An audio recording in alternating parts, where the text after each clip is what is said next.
সামনে আরো ভালো করতে পারি। আমার মা বাবার জন্য দোয়া করবেন, আমার উস্তাদের জন্য দোয়া করবেন, শিক্ষা প্রতিষ্ঠানের জন্য দোয়া করবেন।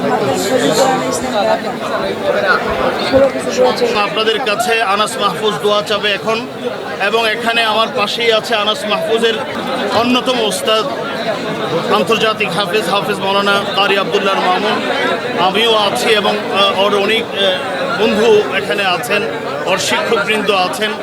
আজকে আপনারা জানেন যে আনাস মাহফুজ সারা পৃথিবীতে হিফজুল কোরআন ছোট গ্রুপে প্রথম হয়েছে, এবং আরেকজন বন্ধু ও বাংলাদেশের আরেকটি অর্জন যে কেরাত গ্রুপে তৃতীয় স্থান অধিকার করেছে কারি আবুজর গিফারি।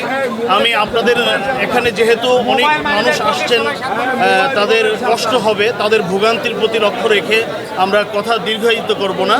আমরা আনাস মাহফুজ ওর নিজের জন্য, ওর শিক্ষা প্রতিষ্ঠানের জন্য, ওর শিক্ষকবৃন্দের জন্য, তার বাবা মার জন্য দোয়া চাবে।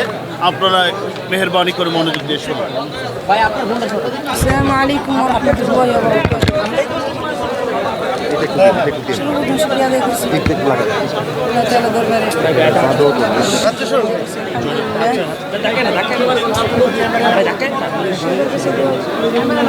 জোরে বলেন, জোরে।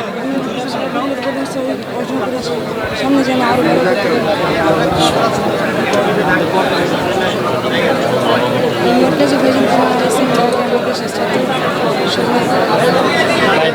জোরে বলেন, জোরে।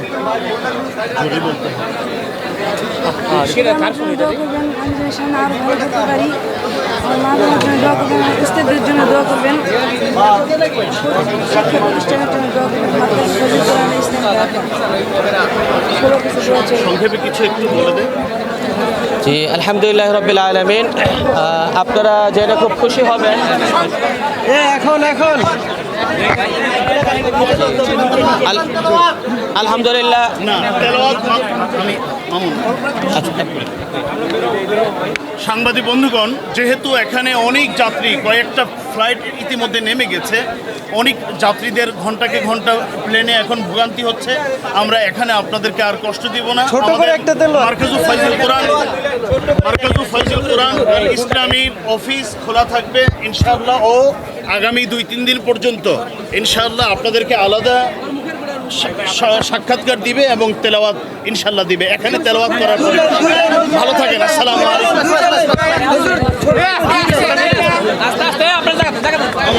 আজকে এয়ারপোর্ট পুরোটাই কোরআনের পাখি ঘোরাঘুরি করছে, কোরআনের পাখিদের আমরা দেখতে পাচ্ছি।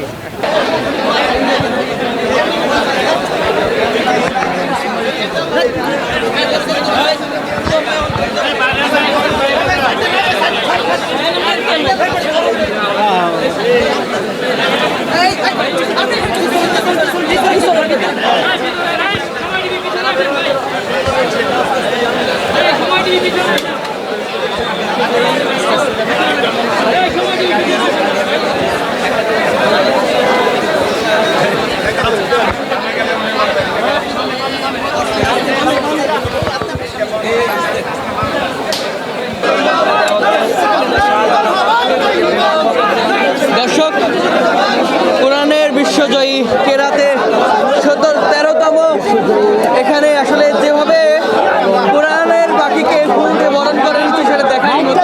ভাই